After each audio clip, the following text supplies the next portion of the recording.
পশ্চিম কালুয়ায় senior and junior প্রীতি football match অনুষ্ঠিত হয়েছে।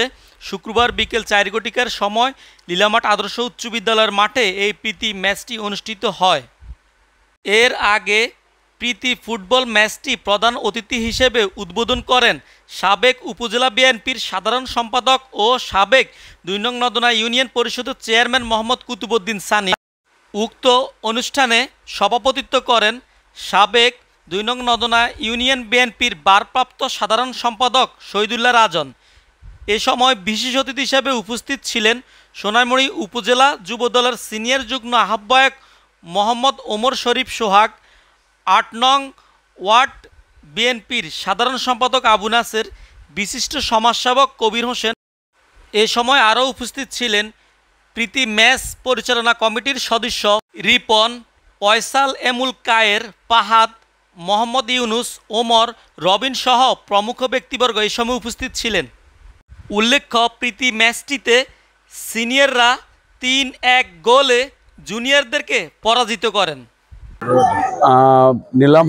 নীলামহাট আমাদের যুবক সমাজের উদ্যোগে আজকে সিনিয়র এবং জুনিয়র 2 দলের সমন্বয়ে একটি ফুটবল খেলা অনুষ্ঠিত হবে।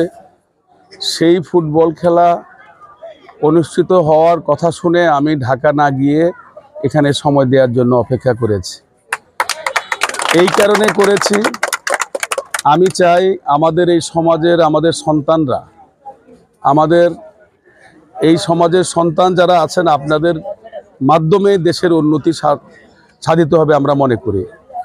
আপনারা খেলাধুলার মাঝে থাকেন, আপনারা বিভিন্ন নেশাখোরের বিরুদ্ধে আপনারা কথা বলেন, আপনারা সমাজে যত অসামাজিক কর্মকাণ্ড আছে তার বিরুদ্ধে কাজ করেন, আপনারা প্রতিবেশী গ্রামের সঙ্গে সৌহার্দ্যপূর্ণ সম্পর্ক বজায় রাখেন, আপনারা সমাজের উন্নয়নমূলক কর্মকাণ্ড করেন। যেমন এই যে আজকের এই খেলা খুব ভালো লাগছে আমার, যে কারণে আমি আমার নদনাতে প্রোগ্রামও বাদ দিছি আপনাদের সঙ্গে খেলা উপভোগ করার জন্য। তো আমি চাই আপনারা আমাদের সন্তান, আজকে আমি মরে যাব, আমার পরে আপনারা কেউ দায়িত্ব নিতে হবে এই এলাকার, এই গ্রামের, এই সমাজের, এই ইউনিয়নের। সেই দায়িত্ব নেওয়ার জন্য আপনাকে নিজেকে গড়াই নিতে হবে। আমি যে আজকে যে জায়গায় গেছি সেভাবে নিজেদেরকে গড়াই নেওয়ার ব্যবস্থা করেন, তাহলে ইনশাল্লাহ আমি বিশ্বাস করি আপনারাও আমার মতো ভালো ভালো জায়গায় যেতে পারবেন। রাজনৈতিকভাবে, সামাজিকভাবে, এই শিক্ষা প্রতিষ্ঠানের ক্ষেত্রে পড়াশোনাটা একেবারে এই ক্ষেত্রে খুব জরুরি। পড়াশোনা করতেই হবে।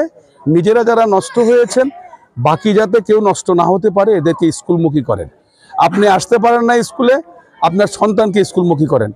আমরা এক সময় কালুয়াই থেকে সোনাইমুড়ি যেতাম, বর্ষাকালে আমরা নৌকা দিয়ে সোনাইমুড়ি পড়তে যেতে হতো, আমাদের স্কুল যেতে হতো। আমরা বর্ষাকালে এমন হয়েছে প্যান্ট 2টা, একটা সোনাইমুড়ি রাখতাম, একটা বাড়িতে পড়ে যেতাম। এখন তো সে অবস্থা নাই। এখন ঘরের সামনে হলো স্কুল, আপনারা কেন পড়াশোনা করবেন না? আপনাদেরকে পড়াশোনা করতে হবে।